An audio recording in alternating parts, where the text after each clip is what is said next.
Everybody, Andrew Zimmern here.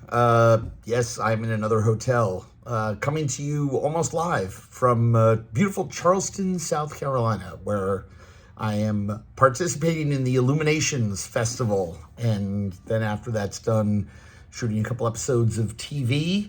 Ask me anything, great questions, happy holidays. Let's get right to it. Oh, by the way, some big news. Subscribe, become a paying subscriber to Spilled Milk if you're already subscribing for free. And guess what? You will get a 20% coupon code available to use two separate times. Not once, twice, for Shun and Kai knives, as well as their sister companies. It's potentially something that would save you hundreds and hundreds and hundreds of dollars, and all you have to do to get it is sign up to be a paying subscriber for Spilled Milk. It's probably the best deal of the year, for holiday gifts, for something for yourself that you wanted a long time.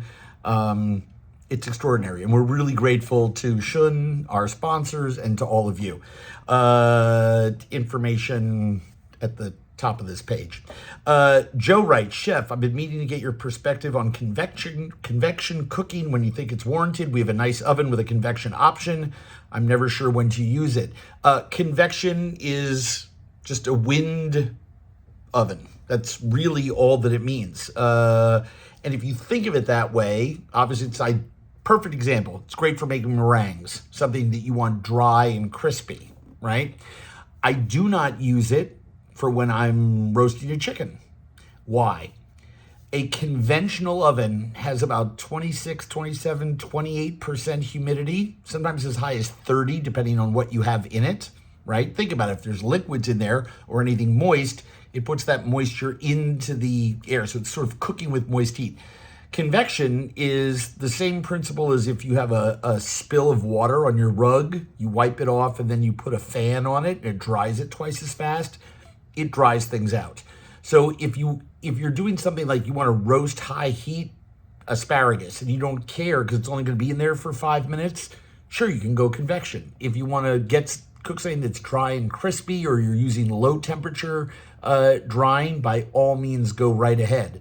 But you don't want to use it if you want to retain as much moisture as possible. Gene writes, how can I make sure I don't overcook the chicken liver? High heat, short amount of time. That whole dish only takes about 2-3 minutes in the pan to come together. Sear to get a little crusting on that liver. Then you stir that ground liver or minced liver around, and in 2 or 3 minutes with the sherry and the stock and the hot pasta and finishing with the butter, it's cooked. I hate to say it's as simple as don't cook it that long, but don't cook it that long. Someone put a funny post on Instagram that said 100% of food posts emanating in the United States that feature salmon or a chicken breast are overcooked. And I jokingly replied that I thought the number was more like 99%, because so many people just cook those things too long. I tend to go just to the point of being done, and usually that means a hotter pan, less cooking time. Jake writes, can I use deer liver instead? You can, but it's going to be more crumbly. Chicken livers have more fat. Perrin writes, what's your honest verdict on those hex-clad pans? I got 3 or 4 as a gift, and I find them durable, and I really like them. I have no problem. They conduct heat really well. They're even cooking. I've never really tested them and taken the same pan brand new and done 4 or 5 different applications in them, but I like them. Those pans are great, and I have no relationship with them at all. They were given to me as gifts. Rob writes, I ask because I have a gray beard as well. How often do you get called Santa this time of year? Never. I'm like a sexy hip hop producer rabbi vibe. That's what I'm shooting for. What are some good food gifts for the hosts of holiday parties? Oh my gosh, don't bring wine. Don't bring wine. Everyone's overwhelmed with it. A really tasteful food book, a food journal, not saying that you write in, but one of the more aesthete ones that you can buy at like Kitchen Arts and Letters. Kitchen Arts and Letters is a New York-based bookstore that carries a ton of food journals. I mean, for the average person that doesn't know it exists, an old copy of Art Culinaire would be a great gift. Also, something that you make, just like put in a jar, is fantastic. I grew a lot of chilies this year at my house, and I have honeybees. And so I will give people little jars of dried chilies from the garden, or jars of our own honey.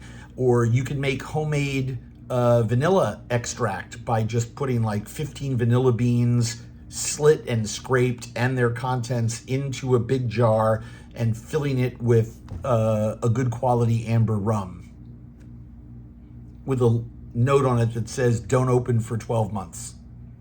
Super fun. People put it in their fridge and then you've made them vanilla extract. Are you going to stay on Twitter?